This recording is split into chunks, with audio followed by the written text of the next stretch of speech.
आप तो सिर्फ एक ही बात करते, मैं दुकान खोलना चाहता हूं मोहब्बत की। दूसरा बोलता है मैं चौकीदार हूं। दिल्ली में बैठा हुआ आरएसएस का प्रधानमंत्री हमारे जिंदगी के फैसले नहीं कर सकता। मैं चैलेंज कर रहा हूं मोदी को कि क्या तुम झारखंड के, छत्तीसगढ़ के, तेलंगाना के, मध्य प्रदेश के, राजस्थान के आदिवासियों पर यूनिफॉर्म सिविल कोड लागू करोगे? नहीं कर सकते। इस देश में ना दुकानदार की दुकान की जरूरत है, ना चौकीदार की जरूरत है, बल्कि तीसरे विकल्प की जरूरत है जो इंशाअल्लाह पैदा होगा। आप देखना।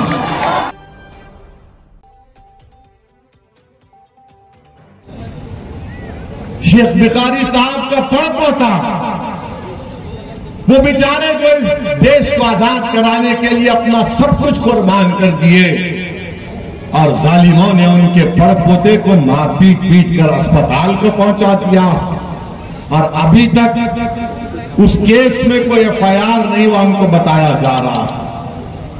बताइए आप, इल्जाम हम पर लगता है, मगर जब ये तमाम सच्चाई को हम बयान करते हैं तो आज आपसे अपील करने आए हैं कि झारखंड में आदिवासी, मुसलमान, दलित ये गुलदस्ता है इस प्रदेश का और पूरे देश, हमारा भारत एक गुलदस्ता है और Narendra Modi uniform civil code लागू करना चाहते हैं।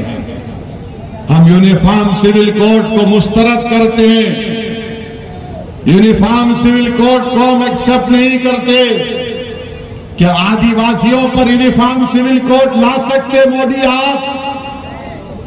क्या छोटा नागपुर का कानून नहीं है झारखंड में जमीन का? इस जमीन का कानून है। क्या आदिवासियों पर यूनिफॉर्म सिविल कोड लागू किया जा सकता है झारखंड के? बताओ बीजेपी वालों। मैं चैलेंज कर रहा हूं मोदी को कि क्या तुम झारखंड के, छत्तीसगढ़ के, तेलंगाना के, मध्य प्रदेश के, राजस्थान के आदिवासियों पर यूनिफॉर्म सिविल कोड लागू करोगे? नहीं कर सकते और नहीं करना चाहिए, क्योंकि भारत की खूबसूरती यही है कि यहां पर हजारों तहजीबें हैं, हजारों तहजीबें हैं। यहां पर हर एक का अपना अपना पर्सनल लॉ है। दिल्ली में बैठा हुआ कोई बाबू, दिल्ली में बैठा हुआ आरएसएस का प्रधानमंत्री हमारे जिंदगी के फैसले नहीं कर सकता। कोई हमको ये नहीं बताएगा कि हम कैसे अपनी जिंदगी गुजारेंगे। भारत के संविधान में मजहब की आजादी फंडामेंटल राइट है और मैं अपने मजहब के बताए हुए तरीके पर अपनी जिंदगी को गुजारूंगा। नरेंद्र मोदी मुझे आकर नहीं बता सकते कि मैं अपने मजहब पर कैसे चलूं। इसीलिए हम यूनिफॉर्म सिविल कोड के खिलाफ हैं।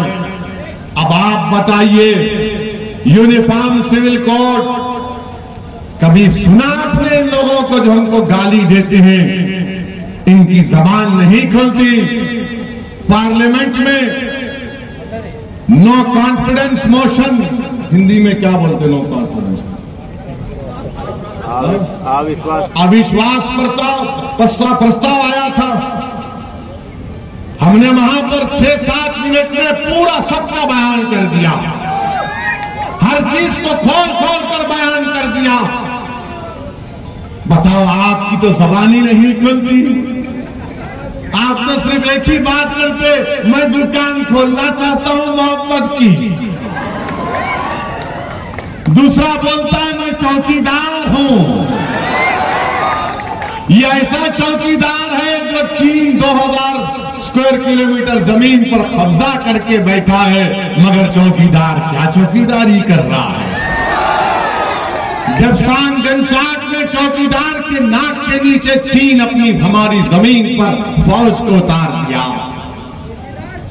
ये दुकानदार है, ये सिर्फ बोलता मैं मोहब्बत की बात करता हूं, तो शमशाद अंसारी से मोहब्बत की बात कौन करेगा?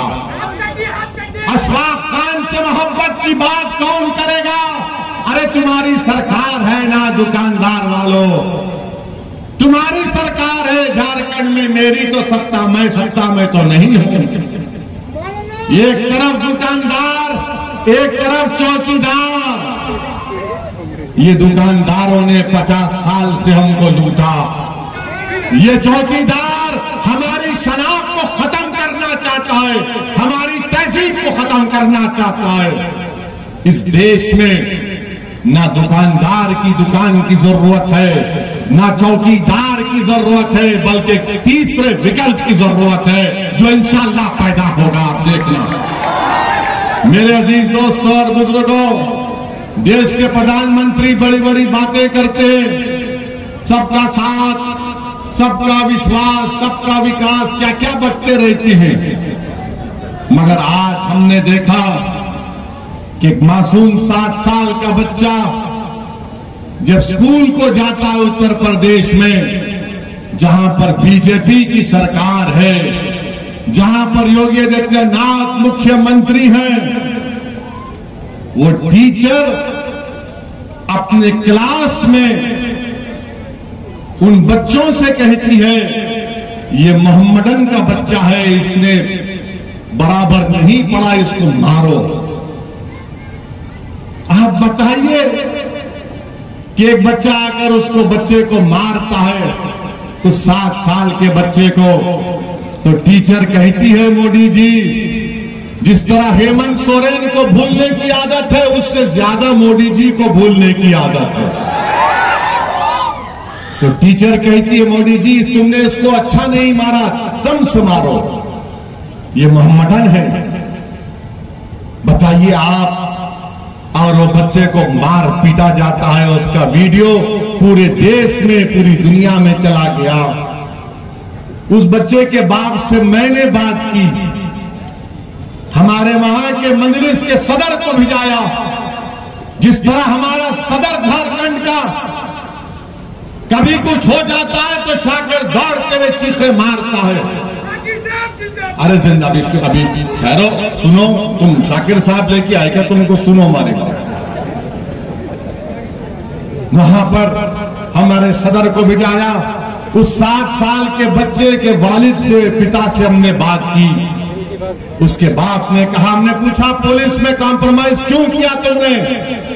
तो उन्होंने कहा कि क्या करना ओवैसी भाई, हमको यह बताया गया कि गांव का माहौल खराब हो रहा है, हिंदू मुस्लिम नहीं होना चाहिए, इसीलिए हमने कोई कंप्लेन नहीं की, हमने अपने बच्चे को स्कूल से निकाल दिया। यही कमजोरी हमारी। अगर कोई बाप अपने बेटे की इज्जत के लिए नहीं लड़ेगा तो क्या दुनिया लड़ेगी? कौन लड़ेगा? अरे बाप ही तो लड़ेगा ना अपने बेटे की इज्जत के लिए। मगर उस बात को भी मालूम कि बीजेपी की सरकार है, मोदी प्रधानमंत्री है, योगी मुख्यमंत्री है, मुझे इंसाफ नहीं मिलेगा। मेरे अजीज दोस्तों और बुजुर्गों, मेरी इज्जतदार मां और बहनों, याद रखो, अगर आप इसी तरह डरते रहेंगे कि माहौल खराब हो जाएगा, अरे माहौल जुल्म से खराब हो रहा है, तुम्हारी खामोशी से माहौल खराब नहीं हो रहा है।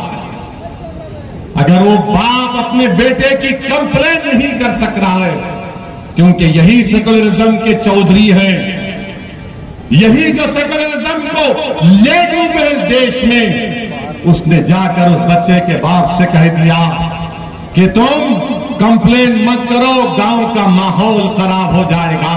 अरे सालिमो, अगर तुम्हारे बेटे को मारते तो तुम खामोश बैठते, क्योंकि मार खाने वाला 7 साल का बच्चा मेरा बेटा था, मेरी औलाद थी। तो तुम में इतनी हिम्मत आ गई कि तुम मुझसे आकर कहते हो कि तुम माहौल को खराब होने मत दो। अगर किसी रांची में या उत्तर प्रदेश में योगी आदित्यनाथ के पोस्टर को फाड़ दिया जाएगा या मोदी के पोस्टर को फाड़ दिया जाएगा तो क्या करोगे? पुलिस दौड़ते हुए जाएगी उसके घर पर, उसके घर तक बुलडोजर लेकर जाएगी। मगर भारत में, हमारे वतन अजीज में एक बाप से कहा जा रहा है कि तुम्हारे बेटे की कोई इज्जत नहीं है, अगर उसको स्कूल में थप्पड़ मारते हैं तो थप्पड़ खा लो, मगर माहौल खराब होने मत दो। मैं आपसे कह रहा हूं, माहौल खराब होता है तो भाड़ में जाए। मैं अपनी औलाद के लिए खामोश नहीं बैठूंगा, मैं अपने बच्चे की इज्जत के लिए खामोश नहीं बैठूंगा। अगर